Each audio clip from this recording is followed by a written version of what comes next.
Greetings, my guildlings, and welcome to another wonderful episode of Help for the Guildless. My name is Cole Spire, and I will be guiding you through the quagmire that is geek culture at present time. Now, I just finished watching the Gamergate episode of Law & Order SVU, and I don't know if I went into this being upset about it. I don't know if I went into this already wanting to hate the episode, but I will be dealing with that and a couple other things in this episode of Help for the Guildless, and I really have a couple of things that have been on my mind that I have to get off of my mind and off of my chest for my own mental sanity. I will be doing a couple of game reviews, which I wanted to do beforehand, but this has kind of taken precedent because I need to be able to talk about it so I can feel better. Now, let's talk about Law & Order SVU Intimidation game. Bum bum. Alright, I love Law & Order SVU. I've said this before. I have seen every single episode of all 16 seasons. I have grown to love the characters. I have seen them grow. I have seen them come from humble beginnings. I know about Olivia's past. I know that about what happened to Stabler. I know about Tutuola and his son and the relationship that they have. I know about Rollins and her gambling problems. Look, I have watched this show, okay?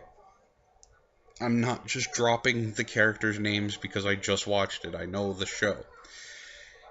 Now, like I said before, I don't know if I went into this episode prepared to hate it, because this is an episode I didn't enjoy, and I don't know if it's because I'm more ingrained in Gamergate than I want it to be, or that it is exactly what I think it is, which is them throwing gamers under the bus to write a story. There are people going around online calling this You Laugh, You Lose, What People Actually Believe edition, and things like that. So, it starts off at a gaming convention, which is fine, with Detective Tutuola playing a first-person shooter, and he loses to a 12-year-old, who he rags on for being a camper. It goes to a point where a girl gets assaulted in a bathroom by two 18 to 25 white males who awkwardly grope her while yelling in her face that women don't belong in video games and they're bitches in hoes, and just stupid diatribe, okay? Now, it wasn't that they were just groping her, they awkwardly were doing it. Like, they couldn't actually show them doing something correct because, well, that would show that they're not awkward people because they play video games. Anyway, the woman is helped out by Detective Rollins, and in only what I can consider a CSI Miami-esque intro into their frickin' title screen, she asks if she's okay, and the woman, as she's wiping her bloodied lip, goes, "Yeah, they're just stupid gamers." And she says, "What happened?" And she goes, "They leveled up." Insert sunglasses, who screaming in the background, okay? I'm not going to talk about the whole episode because there are more people who have done that. I'm not going to break it down because that would be everything that I would be talking about in this episode, and I don't want to do that. There are more things that I want to get off of my chest. Now, the main victim in this episode of SVU is a mixture of three people. Three people that have ingrained themselves in Gamergate that have nothing to fucking do with it, except that they keep bringing themselves in. One of them is smart enough to get as far fucking away from Gamergate as possible because she's already been proven to be a liar and a thief. Alright? Zoe Quinn was obviously part of the inspiration for this character because they continually bring up that she slept her way into becoming a game developer. The woman herself, whose last name is Punjabi, is an obvious ripoff of Anita Sarkeesian. They even show her at the beginning in a better version of what feminist frequency could be if Anita Sarkeesian used the $160,000 that she got and actually produced some decent videos. The third person who continually puts themselves in Gamergate's path is something I will be talking about shortly, but is also a developer. Now, the episode goes on as how you would think. The people escalate worse and worse and worse and worse, and finally it gets down to a showdown between them and the cops. If you haven't seen it yet, spoiler alert, Detective Tutuola ends up shooting one of them. But here's what pisses me off, and they have done it every single time a game is part of these crime dramas. They can't seem to get into their thick skulls that not all gamers are like this, and they keep portraying us as these just intellectual landmines of retardation. We can't tell reality from fiction. Something is broken in us to where that happens. It's not real. It doesn't happen. I'm sick of seeing it. The perpetrators in this episode could not tell the difference between a first-person shooter and the real world, and everything was a game to them. And on top of that, they kept saying that they've moved to the next level, that they've planned things out like they would in the game. They brought up swatting as well, which I think is stupid and doesn't need to be done.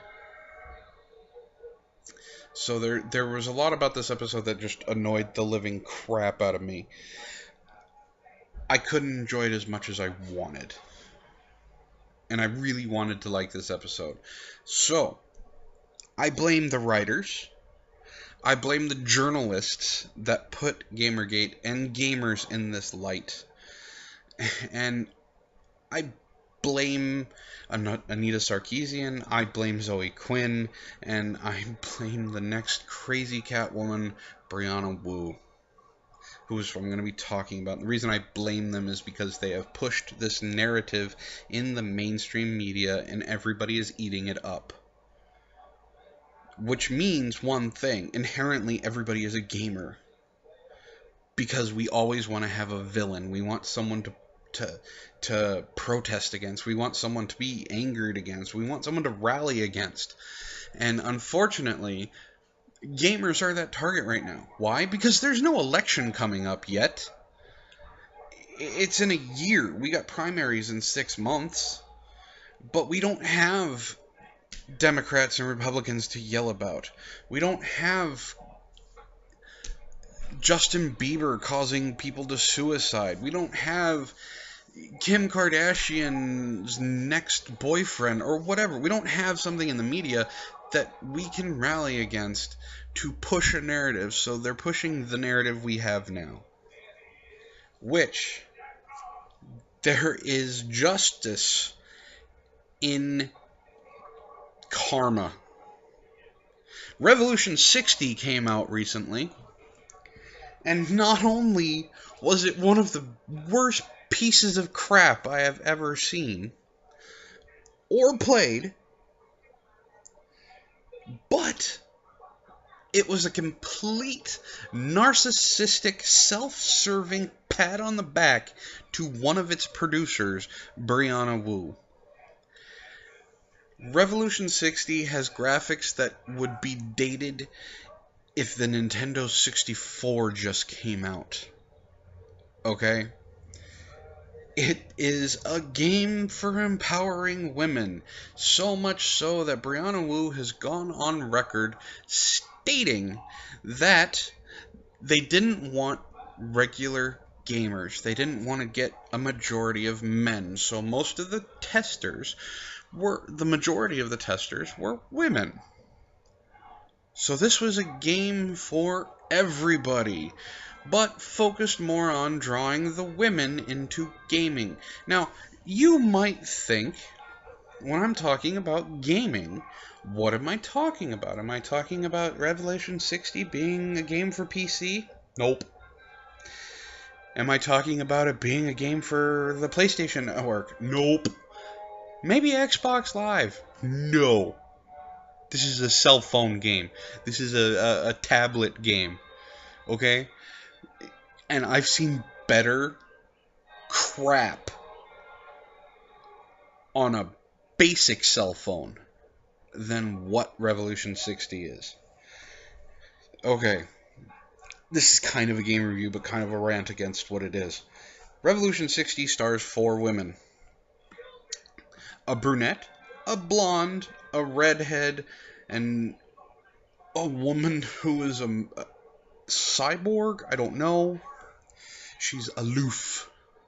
It is filled with quick time events, bad storytelling, and from a feminist point of view, a over-sexualized version of a woman that has a body that would oppress any of the women and fat shame them. Okay? Laura Croft in her original incarnation looks like these women.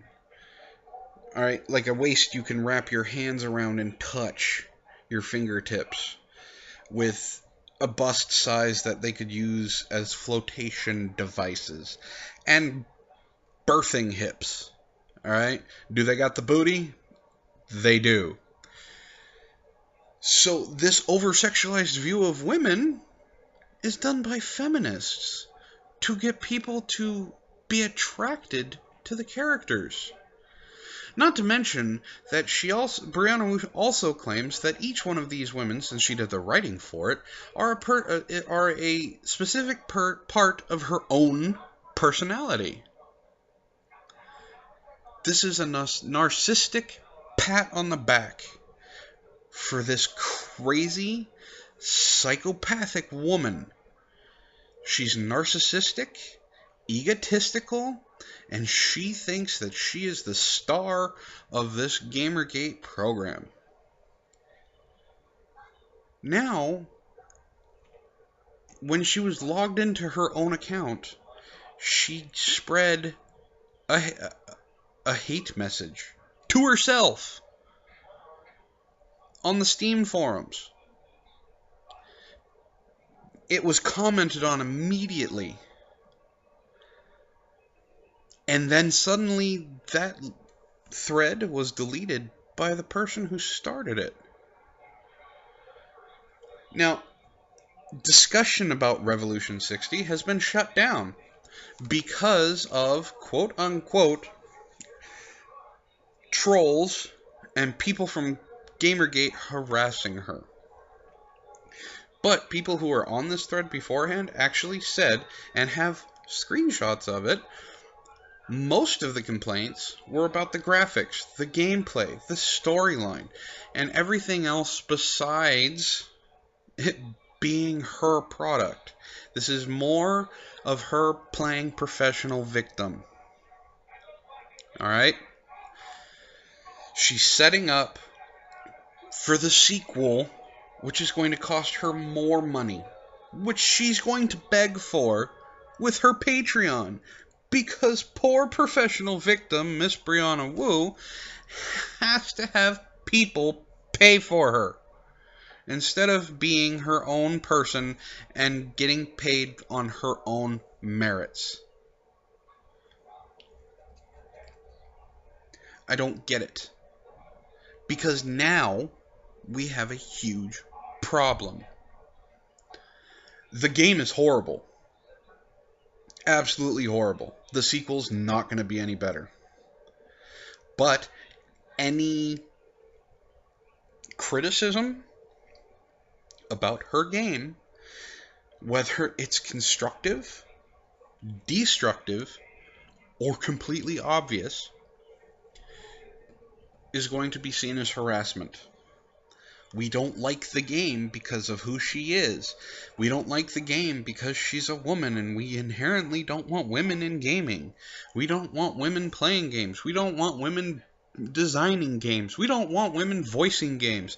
Actually, what we want is to go back to the theater era with William Shakespeare and Kabuki, where the females were played by men and the males were played by men. We want to pretend that all of the women up there aren't men with really good boob jobs. This is what gamers want. We don't want them talking. We don't want them interacting. We don't want them having a part in it. I'm sorry. I have a daughter. Okay? I want her to play games. I want her to play Magic the Gathering. I want her to play D&D. I want her to play all the video games she wants when she gets older. Whether it's first-person shooters, which I personally don't like, or role-playing games, or third-person action games, or strategy games, I don't care. I want her to play. I want her to get interested. I want her to, if she wants to go into that field, become a developer. And you know what? She's going to have the sense to listen to her peers and not the people that are harassing her.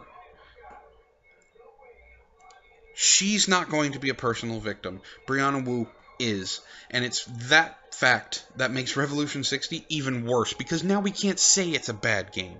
We can't say that it's horrible. We can't say that. We're tired of fucking QuickTime events being the main portion of the game.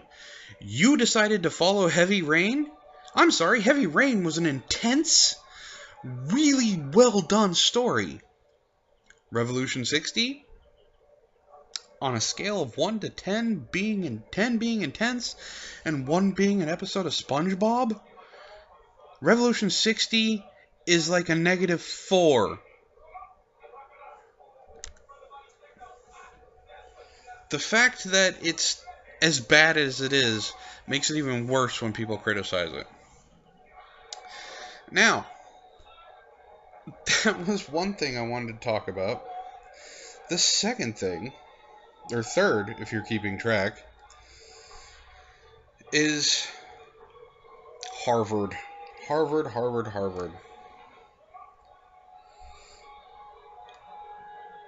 Harvard gave Anita Sarkeesian a Humanist Award. Humanist. They gave a con artist an award to promote humanity. I can't talk about this much because I don't know anything except for the fact that she got the award and that Harvard's really proud of it. Look, I don't want to give her more airtime, but Anita Sarkeesian needs to go away. I'm not talking about needs to die. I'm not talking about she needs to kill herself. She just needs to go away. Alright? Feminist Frequency is never going to put out the rest of her Tropes vs. Women games. She's too busy riding the gravy train, and all those backers that put in the $160,000 to her Kickstarter have been ripped off. But because they put the money in, they're too dumb to see it, and they want to promote her and they want to protect her. They want to believe that she didn't rip them off and just take their money and run, which is exactly what she did.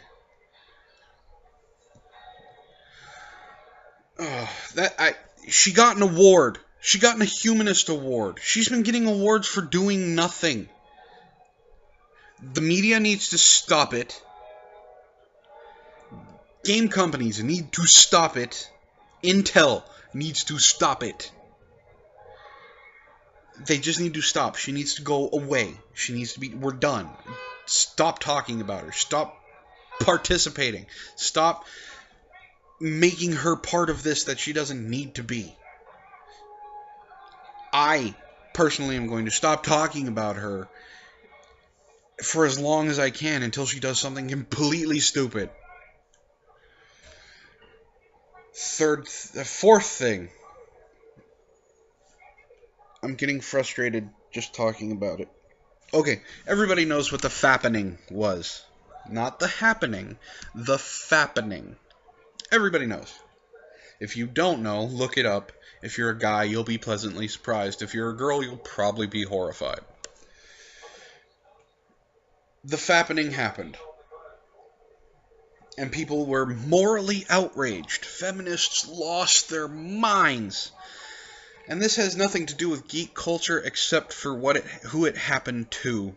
And this is a specific form of geek culture that I have been a part of since 1987.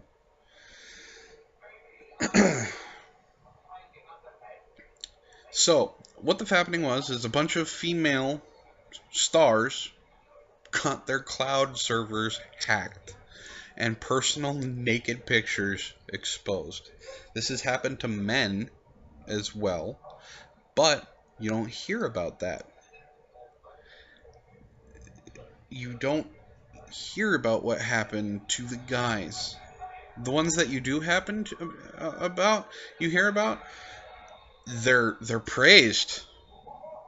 Thank God those people shared those photos of whoever the male happens to be. Thank God those photos got shared. But it happens to a woman? You sexist perverts. How dare you invade a woman's privacy? This is double standard. And what I'm talking about is social justice double standards. Here's where the geek part comes in. It recently happened to WWE superstar Seth Rollins. Yes, I said WWE. World Wrestling Entertainment. It is a geek culture all of itself. I watched wrestling when you would get the shit kicked out of you for wearing one of their shirts, but now it's actually pretty mainstream and a lot of people watch it and a lot of people follow it. Yes, it is still made fun of, but it's a good show. I enjoy it. I like watching it. Alright, so Seth Rollins had his personal naked pictures posted online. Was there outrage from feminists since they're all about equality? No. Was there outrage from social justice warriors because he was hacked and he was shamed? No. Do you want to know what happened? He apologized for his pictures getting out there. He apologized for being hacked. He apologized.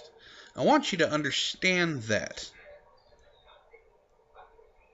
Jennifer Lawrence didn't apologize. She was defended. They flocked to her side to protect the damsel that had her personal pictures released. Kaylee Kuko didn't apologize. And the 20 or so other females didn't apologize. But so far, every male that has had their pictures leaked or their sex tape leaked have apologized.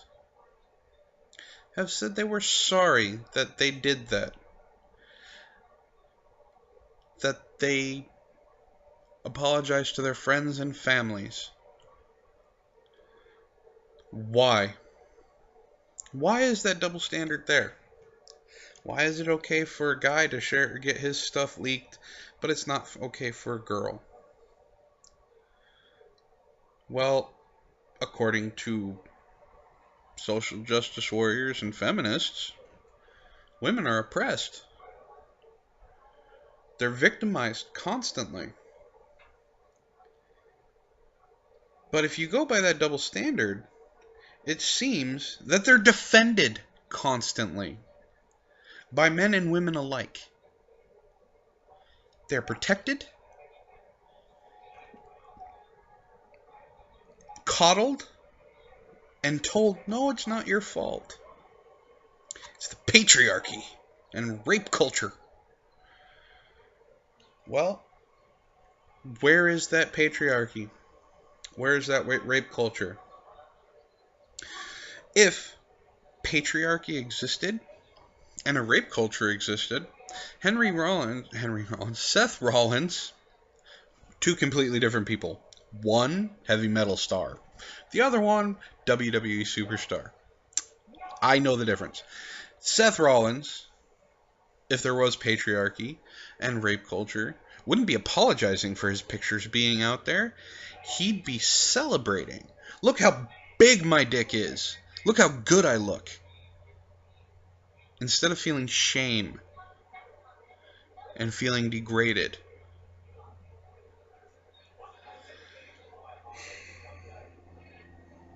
I don't know how this message is going to be received. I don't know how this message is going to get out there, but I do know that it needs to get out there. It needs to be received. It needs to jump into the mainstream media instead of the narrative that feminists have been pushing.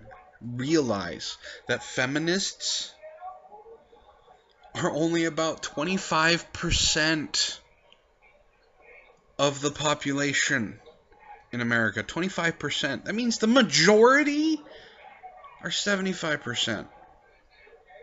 Are people who don't identify as feminists. Whether you identify as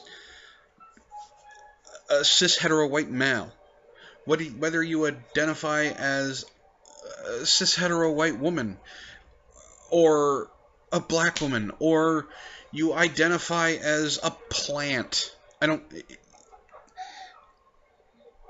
The message should be out there.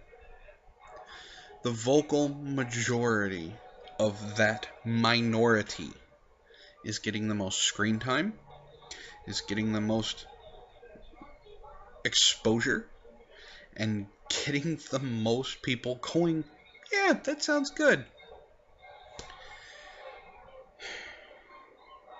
So, I don't have an ending for this. I did this off the cuff again. I apologize. I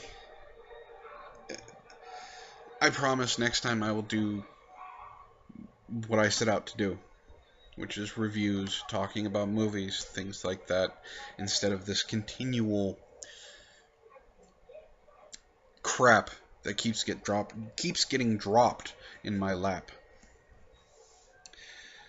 So that will do it for me, my guildlings. Thank you for listening. If you enjoyed this, please hit the like button below and subscribe. I do plan on doing more videos and podcasts and things like that. Follow me on Facebook at facebook.com/helpfortheguildless. And also, I have a brand new Twitter account that I have been posting. Follow me at ColeSpire on Twitter. And please join me as much as you can in this wonderful world of geek culture. I know the last couple podcasts has made it sound horrible. I promise you and I assure you that geek culture is wonderful. I'm actually going to be doing a podcast in a couple weeks about a tournament that I'm going to, and I want you to know I'm excited about it, and I am really looking forward to talking to you guys about it. So, that'll do it for me on this next episode of this episode of Help for the Guildless. I want to thank you, and have a good night, everybody.